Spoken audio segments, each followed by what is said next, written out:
is MOBUS TV on Thursday, October the 12th, and we're going to take a little trip around the world. Let's start in Japan, because in Hiroshima, you know, they're a little bit sensitive about the whole nuclear weapons thing. I don't know why.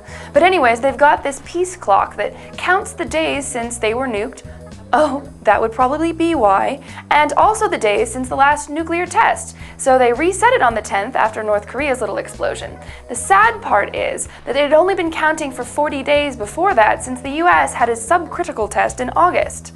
Go peace. Let's stay in the neighborhood now and jump over to China, where on Tuesday, after a bit over a year, they've unblocked access to Wikipedia, which they had censored because, well, you know, it helps people become informed.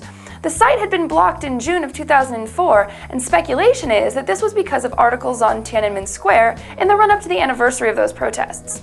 Now let's take a big, long voyage over to Chile, where they have a decidedly different view of the internet, one more encouraging even than the very wired United States.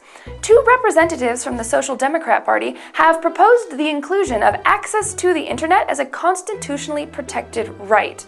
Quote, "Connectivity should be considered the same as access to drinkable water or electricity, a human right that reduces social gaps in Chile. Take that, China." Now on to Libya, where the government has just paid $250 million for the opportunity to be the first to get inexpensive educational laptops for every one of its 1.2 million school children, and a server in every school. One laptop per child, the nonprofit headed by Nicolas Negroponte and supported by the UN, is working on deals with Argentina, Brazil, Nigeria, and Thailand as well. But perhaps international news like this is too heavy for you, so we'll take it down a notch. Web browser stats, woohoo! A recent survey reports that Internet Explorer is at an all-time low with only an 82.1% market share. Firefox has worked its way to 12.46%, and Safari is plugging along at 3.53%. For all you Opera fans, though, your cause isn't looking too good. It's down there with Netscape at under 1%. Even business news is too broad for you? Can't think past your own stomach? Well, then this story is for you. British inventor Simon Rhymes has found a way to boil an egg without water. Yay!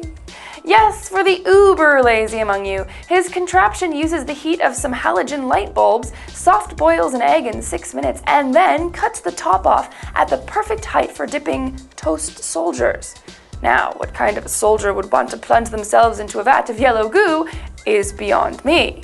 For those of you who can't even appreciate culinary news, here's this, a helmet that forces your face into a smile. Because wearing that giant contraption on one's head is really going to help someone so socially inept they can't smile on their own.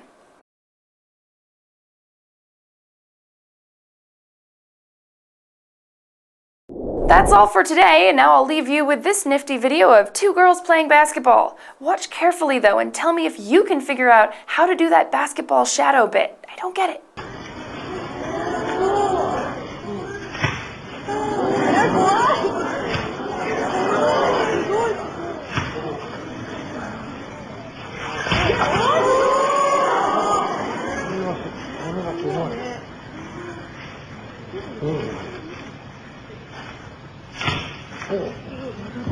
Cool.